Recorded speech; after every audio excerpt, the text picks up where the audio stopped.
Salut et bienvenue dans ce nouvel épisode du podcast. Aujourd'hui, je vais te partager un retour d'expérience. Je vais te partager quelque chose que j'ai vécu et des prises de conscience surtout, qui j'en suis certain vont t'aider avec tes séances, avec ta cible, avec les questions que tu peux peut-être te poser par rapport à tes prix, à tes tarifs, à l'expérience que tu proposes. Parce que du coup, j'ai pris conscience de pas mal de choses. Je connecte de plus en plus de choses. Et puis j'ai envie de te les partager parce que moi ça m'aide, alors je pense que ça pourra t'aider aussi. Salut, je m'appelle Jérémy et je te souhaite la bienvenue dans le podcast du photographe. Je te propose de t'inspirer pour transformer tes images et toute ta vie. Grâce aux interviews d'invités de prestige et avec mes propres retours d'expérience, j'ai à cœur de t'aider à créer des photos qui te ressemblent, des photos fortes en émotion, afin que tu puisses bâtir une entreprise qui met en son centre l'expérience client et aussi qui tu es vraiment. Sur le podcast, on parle photo, tu l'auras compris. Il est aussi question d'état d'esprit, de vision, de marketing, de business ou encore de créativité. Je suis photographe depuis 2012 et j'ai choisi en 2016 d'élargir mon activité en partageant tout ce que j'avais appris et expérimenté ces dernières années au travers de contenus en ligne et de formations. En 2020, j'ai passé une autre étape en créant la Grao Academy, le premier programme d'accompagnement qui aide les photographes à se créer une entreprise pleinement alignée. Et pour tout te dire, j'en suis vraiment extrêmement fier. Maintenant, revenons au podcast du jour, je te souhaite une très belle écoute.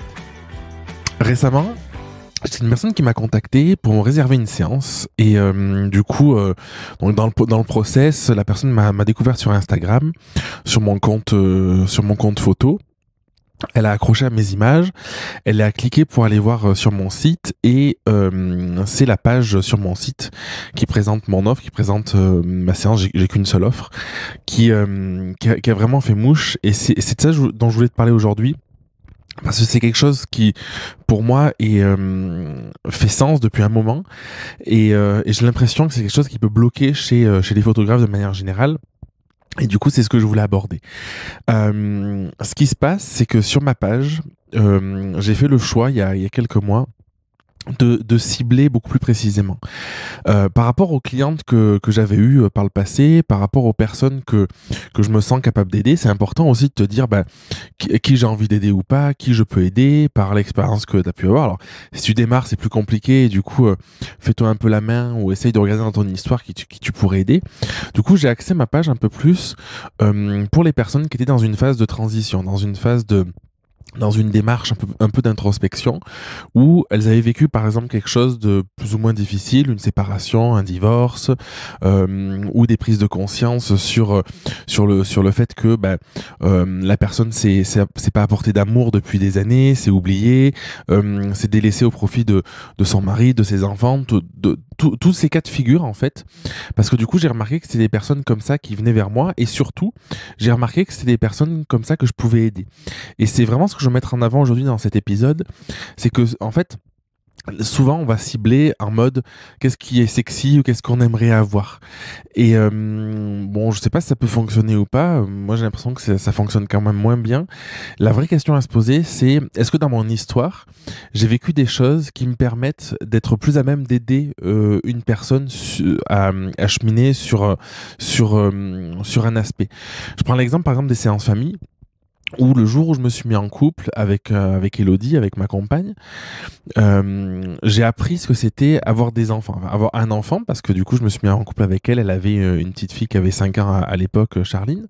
Et ce qui s'est passé, c'est que j'ai vu mes séances complètement différemment. Et c'est pas ce que j'ai fait à l'époque, mais du coup je suis persuadé que avec les mois, les années, si j'avais cherché à développer des séances pour les personnes célibataires, père, mère, peu importe, qui se reconstruisent une famille ou qui ont besoin d'avoir des photos en solo avec leur enfant pour se reconstruire, ça aurait fait sens. Et aujourd'hui, avec le portrait, en fait, dans tout ce que j'ai pu expérimenter, tout ce que j'ai pu vivre dans mes propres séparations personnelles, dans la séparation de ma compagne aussi, dans toutes les personnes que j'ai accompagnées avec leur séparation, je me rends compte que j'ai acquis je sais pas comment le qualifier, j'ai acquis des choses qui sont quand même assez fortes, des prises de conscience, j'ai une vision aussi de ce que ça fait, de ce qu'on peut ressentir, et avec mes qualités profondes à moi, personnelles, qui sont d'être à l'écoute, d'être empathique, de chercher être attentif à la personne pour la montrer telle qu'elle est, du coup, ça combiné fait qu'aujourd'hui, avec cette demande que j'ai eue,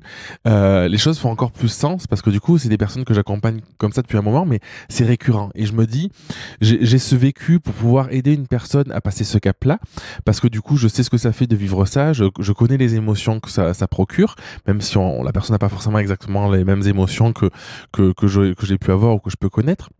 Mais en tout cas, c'est pas un terrain inconnu et du coup, c'est quelque chose que j'ai vécu plusieurs fois, que soit personnellement, soit à travers des accompagnements, et en plus avec cette notion de prise de conscience de ce que je peux apporter aux personnes. Ça fait d'autant plus sens. La personne me disait, la différence qu'il y a avec toi et d'autres photographes, c'est pour ça qu'elle est venue vers moi, c'est que du coup, j'ai le sentiment que on va pas juste faire des photos. Tu vas être là pour m'écouter, on va aller plus loin. Et dans ma démarche, tout ce que j'ai mis en place, ça commence en amont. C'est-à-dire que c'est à partir du moment où la personne elle me réserve une séance, et même déjà dans les échanges avant, mais à partir du moment où la personne me réserve une séance, j'ai un guide, j'ai un questionnaire. D'ailleurs, le guide est accessible si tu veux. Tu pourras regarder dans le descriptif, dans les notes de l'épisode. Donc j'ai un guide, j'ai le questionnaire. J'ai toute une phase où la personne a des possibilités d'échanger aussi sur sa vie, sur ses ressentis et tout ça. Donc ça, c'est quelque chose qui a beaucoup de valeur parce que du coup, c'est la chose qui a le plus de valeur que tu peux donner aux autres, c'est ton temps. Et le fait de donner du temps à ses clients, c'est quelque chose qui est important. Et ensuite, il y a la séance en tant que telle, qui est une séance qui est assez longue. En moyenne, elle dure 3 heures. C'est une séance où on prend le temps aussi d'échanger, on prend le temps de papoter. Parfois, on fait une pause pour manger le midi. Enfin, il y a des cas de figure où toute l'expérience a été construite. Toute l'expérience que je veux proposer est structurée par rapport à mon caractère, à ce que j'aime, à ce que j'ai identifié chez les personnes que j'ai envie d'aider aussi, que j'attire, à ma clientèle cible, pour que ce soit harmonieux. Et tout ça, ça en fait partie. Et le point bénéfique de tout ça, pourquoi je te partage ça, c'est déjà parce que tu vas kiffer ce que tu fais, parce que le fait d'avoir des personnes que tu peux vraiment aider, il y a un sentiment de satisfaction quand même qui est important, et tu peux te sentir utile, et en tout cas... il y a une fluidité qui se crée et un sentiment comme ça qui est assez agréable. Et en plus, du coup, ton offre, c'est des offres que tu vas pouvoir vendre souvent plus cher que la moyenne. Alors, j'aime pas parler de cher ou de moyenne parce que ça veut tout et rien dire, mais en tout cas, un tarif que toi, tu auras choisi et qui te semble juste à toi. Et aujourd'hui, dans mes séances, le tarif me semble juste parce que je sais qu'il y a tout l'à côté, c'est pas juste on va faire des photos pendant 1 heure, il y a tout l'à côté, tout ce que ça procure. Et les personnes, en fait, je les aide bien au-delà de juste avoir des photos et de se sentir belle ou sexy. C'est vraiment d'aller beaucoup plus loin, c'est vraiment de pouvoir permettre à la personne un espace d'expression, un espace de développement personnel aussi. Et c'est pour ça que j'ai conservé le portrait, parce que je trouve que c'est hyper cohérent par rapport à tout ce que je fais à côté. Et pour moi, c'est pas très différent de faire un coaching avec une personne en présentiel ou en ligne, peu importe, hein. Et une séance, parce que du coup derrière les mécanismes, ce sentiment de légitimité, de s'apporter de l'amour, de reprendre confiance en soi, ce sentiment de pouvoir être pleinement soi aussi, c'est vraiment dans la Grauce qu'on travaille, de mettre en lumière qui on est profondément. Ben, tout ça en fait finalement c'est assez similaire. Donc je t'invite vraiment, si tout ce que je te dis te parle, si tu penses que c'est n'importe quoi, ben, arrête le podcast et puis partage-le à quelqu'un qui pourrait peut-être, chez qui ça pourrait résonner. Mais si ça te parle, en tout cas, essaye de te dire, est-ce que l'expérience que je propose est vraiment connectée à qui je suis, est vraiment connectée à mes forces, à mon histoire, qu'est-ce que j'ai envie d'apporter aussi. Donc ça peut valoir le coup peut-être que tu fasses un exercice où tu vas poser un peu dans ta vie les étapes importantes qui vont ressurgir. En tout cas, souvent c'est... Il n'y a pas besoin de chercher trop loin, en fait, c'est celles qui viennent, c'est celles qui sont importantes. Et regarder de quelle manière tu peux aider tes clients par rapport à ce que tu as traversé toi ou par rapport aux personnes qui viennent vers toi. Et sans t'en rendre compte, je suis persuadé que si tu as déjà eu 20, 30, 40, 50, 100 clients ou plus, qu'il y a des traits communs, il y a quelque chose de plus profond que tu n'as peut-être pas encore conscientisé, imaginé, qui fait que ces personnes-là, tu es capable de les aider plus que d'autres ou sur certains aspects. Et ça, en fait, si tu le mets en avant, ça va être vraiment quelque chose qui va transformer absolument toute ton activité, parce que ça te privera pas de personnes qui viennent pour des raisons un peu, un peu connexes, mais qui seront quand même là. Par contre, les personnes qui vont tomber sur ta page et qui se connecteront vraiment à ça et pour qui tu répondras à ce besoin qui est profond, du coup, ce sera quelque chose qui sera profondément impactant, profondément fort, et du coup c'est quelque chose qui va t'impacter et qui va faire que tout sera beaucoup plus cool. Voilà pour l'épisode d'aujourd'hui. J'espère que ça te parle. N'hésite pas à me dire à me laisser un petit avis, à me dire sur Insta aussi, c'est là où je suis le plus actif, Jérémy Guillaume Photo. Mais c'est ce que tu en as pensé, si tu as des prises de conscience, si tu penses que toi aussi t'es connecté à ça, si tu as besoin d'être accompagné ou pas, si ça résonne. Si tu as besoin d'être accompagné, il y a la Garou Academy, donc je t'invite vraiment à te renseigner là-dessus, ou à m'écrire, on peut échanger, on peut s'appeler. Et puis sinon, je te dis à bientôt pour un prochain épisode. Merci du fond du cœur d'avoir écouté l'épisode jusqu'au bout. Si ce dernier t'a plu, je serais très heureux que tu laisses un avis et un commentaire sur ta plateforme d'écoute préférée.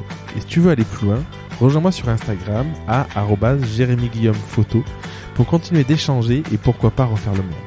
Je donne rendez-vous pour le prochain épisode et en attendant, prends soin de toi et continue à kiffer ce que tu fais. Je t'embrasse.